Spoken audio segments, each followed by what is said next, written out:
Welcome dear everyone to my channel. I am Wahed. মই আজিৰ এই ভিডিঅ'টোত Mathematics Class 6 Chapter 5 মৌলিক সংখ্যা Part 5 ইয়াৰে কেইটামান টপিকস আছে আলোচ্য বিষয় আছে সেই টপিকসৰ ভিতৰত প্ৰথম টপিকটো আছিল আমাৰ সংখ্যাৰ সাধাৰণ গণিতক আৰু সাধাৰণ উৎপাদক এই বিষয়ে মই আগৰ ভিডিঅ'টোত দিছো আজি বেলেগ টপিকস সেই টপিকটো হল মৌলিক সংখ্যা আৰু সহ মৌলিক সংখ্যা এই টপিকসৰ ওপৰত মই আলোকপাত কৰিম চাবা common multiples and common factors of numbers যেটো মই আগৰ ভিডিঅ'টোত দিছো আজিৰ ভিডিঅ'টো হ'ব কি prime number and co-prime numbers চাবা তোমালোকে ধুনীয়াকৈ নিশ্চয় তোমালোকৰ ভালকে মনোযোগ দিলে ক্লিয়াৰ হ'বই চাবা প্ৰথমতে মই এই টপিকৰ ভিতৰত কেইটামান কথা আহিছে যে নিখুঁত সংখ্যা পাৰফেক্ট নাম্বাৰস সোয়া পাৰফেক্ট নাম্বাৰ কোনবিলাক বা নিখুঁত সংখ্যা কোনবিলাক মই লৈছো এটা উদাহৰণ 6 ৰ উৎপাদক লৈছো 1 2 3 6 মানে একেটা সংখ্যাৰ আমি 6ক সম্পূৰ্ণভাৱে হৰণ কৰিব পাৰো সেইকাৰণে 6 একেটা উৎপাদক হয় ভাগশেষ 0 হ'ব লাগিব চাবা একেটা উৎপাদকৰ ভিতৰত মই এই 6 টো বাদ দি তাৰমানে এই 6 টো বাদ দি বাকি যিকেইটা উৎপাদক আছে 1 2 3 এই একেটা উৎপাদক মই যোগ কৰিলো যোগ কৰি আমি দেখিলো যে 1 + 2 + 3 যোগ কৰি হলো 6 হৈ গল 6 মানে কি এই সংখ্যাটো হৈ গল যদি এই সংখ্যাটো হৈ যায় তেনেহলে এই সংখ্যাটো বা 6 টো 6 এটা নিখুঁত সংখ্যা or 6 is a perfect number তুমি ঠিককৈ বুজি পালা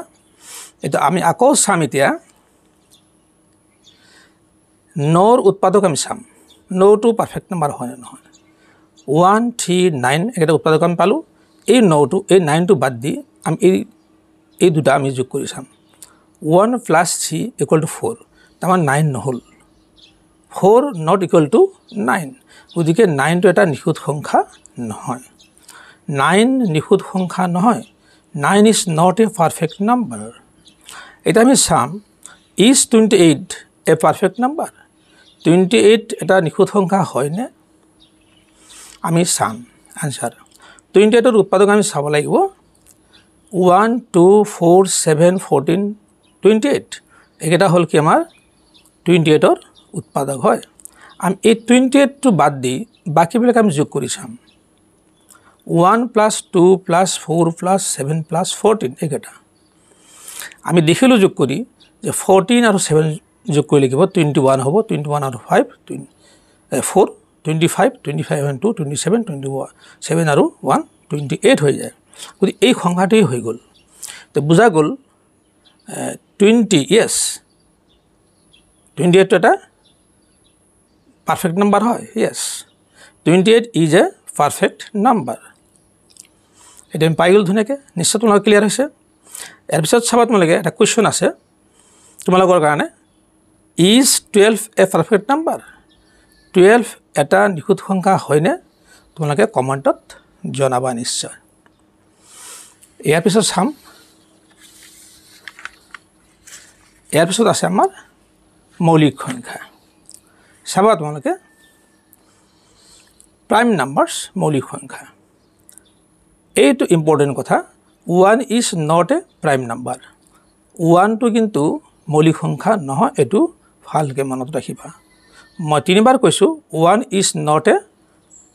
prime number 1 টো কিন্তু মৌলিক সংখ্যা নহয় এটা মৌলিক সংখ্যা কোনবিলাক তেনেহলে আমি চাম এই 1 টোৰ বাহিৰে যিবিলাক সংখ্যাৰ উৎপাদক 1 আৰু সেই সংখ্যাটোই যিবিলাক সংখ্যাৰ উৎপাদক 1 আৰু সেই সংখ্যাটোই হয় সেইবিলাক সংখ্যা আমি মৌলিক সংখ্যা বুলি কম প্ৰাইম নাম্বাৰস বুলি কোৱা হয় আমি লৈছো উদাহৰণ 2 ৰ উৎপাদক চাম আমি 1 2 আৰু উৎপাদক ইয়াত নাই মানে এই 2 ক আমি 1 ৰ হৰণ কৰিব পাৰো সম্বন্ধভাৱে আৰু 2 ৰ হৰণ কৰিব পাৰো বাকি কোনো সংখ্যাই নাই 3 ৰ উৎপাদক আছে 1 3 এৰ বাহিৰে কোনো উৎপাদক নাই ওদিকে 1 আৰু 3 বাহিৰে আমি অন্য সংখ্যাৰে এই ঠিক সম্পূৰ্ণভাৱে হৰণ কৰিব নোৱাৰো ওদিকে 3 এটা মৌলিক সংখ্যা হয় উৎপাদক দুটা থাকিব মৌলিক সংখ্যাৰ উৎপাদক মাত্ৰ দুটা এটা হ'ব 1 আৰু এটা হ'ল সেই সংখ্যাটো গতিকে 5 উৎপাদক 1 5 7 উৎপাদক 1 7 গতিকে 2 3 5 7 এইকেইটা হ'ব প্ৰাইম নাম্বাৰছ অৰ্থাৎ মৌলিক সংখ্যা এতিয়া আমি ইয়াৰ লগত অলপ তুলনা কৰি চাম বেলেগ এটা মৌলিক সংখ্যা হয় নহয় 4 উৎপাদক কি আছে 1 2 4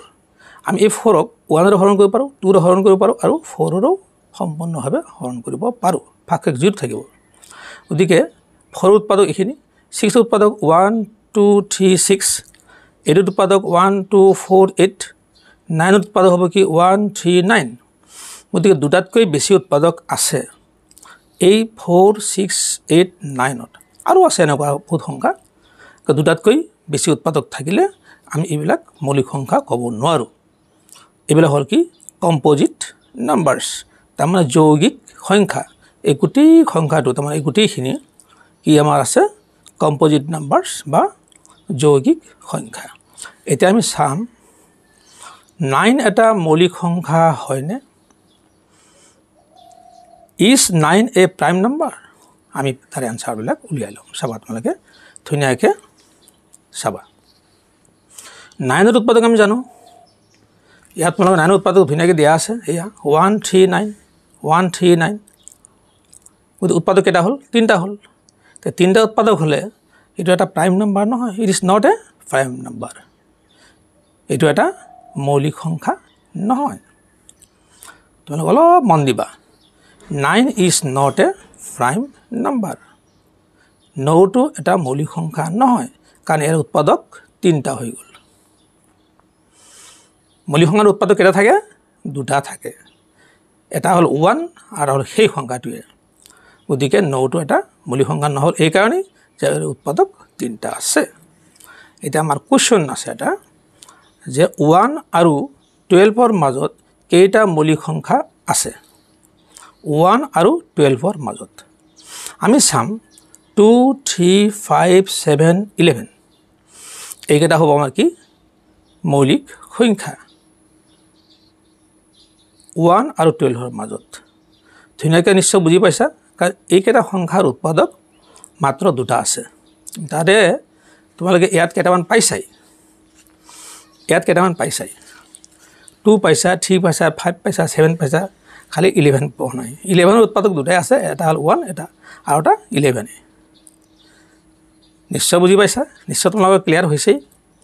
এটা চাবা তোমালোকে এটা question what is even prime number what is even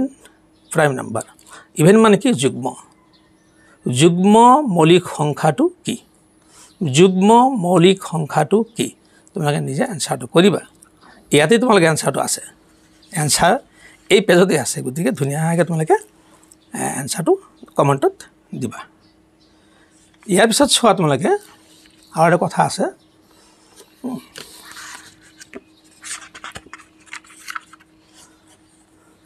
এইটো চাবা এইখিনি ধুনীয়াকৈ চাবা তোমালোকে method to find prime numbers মৌলিক সংখ্যা বাছি উলিওৱা পদ্ধতি আমি মৌলিক সংখ্যা কেনেকৈ বাছি ওলাম মই 1 ৰ পৰা 50 লৈ লিখিছো গতিকে এই 1 ৰ পৰা 50 লৈ কেইটা মৌলিক সংখ্যা আছে তোমালোকে নিশ্চয় ধুনীয়াকৈ ওলাব পাৰিবা চোৱা পদ্ধতিটো কেনেকুৱা ধুনীয়াকৈ পাৰিবা চাবা 1 টো মৌলিক সংখ্যা নহয় তোমালোকে ভালকৈ জানা মই 1 টো কি কৰিলো ক্ৰস কৰি দিলো 2 মৌলিক সংখ্যা হয় এটা 2 টো আমি ক্ৰস নকৰো 2 টো মৌলিক সংখ্যা হয় এটা 2 ৰ গণিতক বিলে যিবিলাক আছে 2 ৰ যিবিলাক গণিতক আছে সেইবিলাক যৌগিক সংখ্যা হ'ব মৌলিক সংখ্যা নহয় গতিকে সেইবিলাক আমি ক্ৰস আউট কৰি দিম এটা চোৱা 2 ৰ গণিতক হ'ব আমাৰ 4 এটা দিলে cross out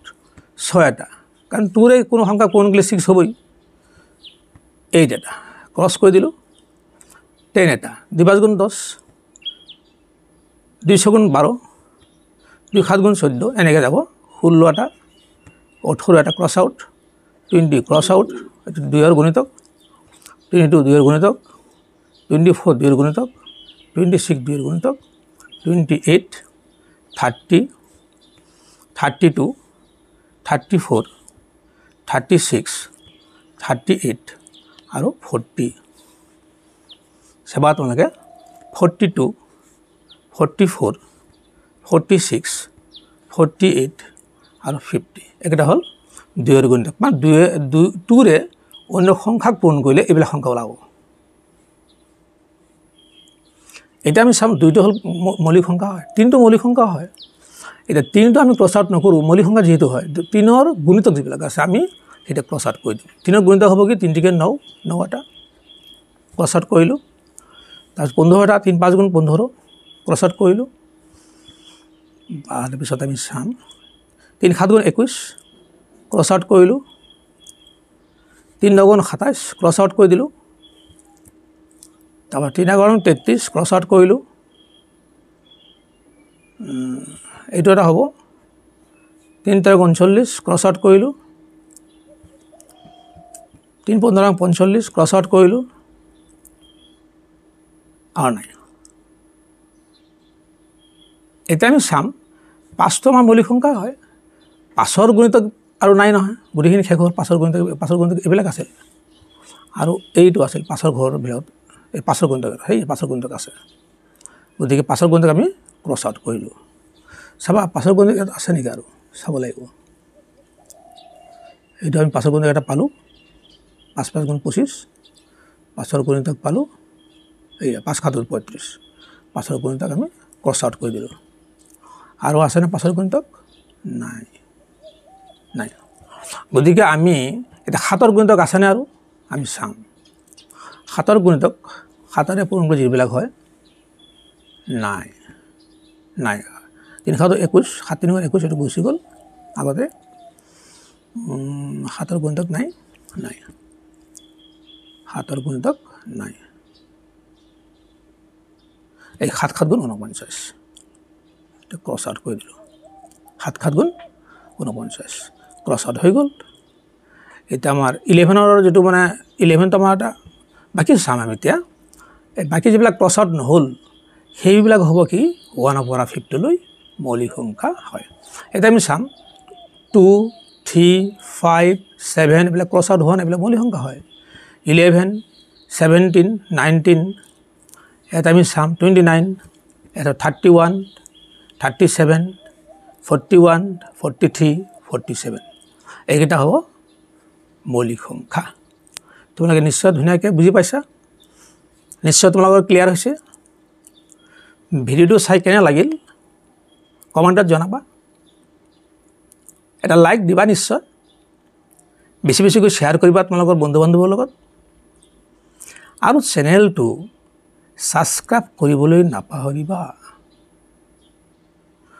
wait for my next video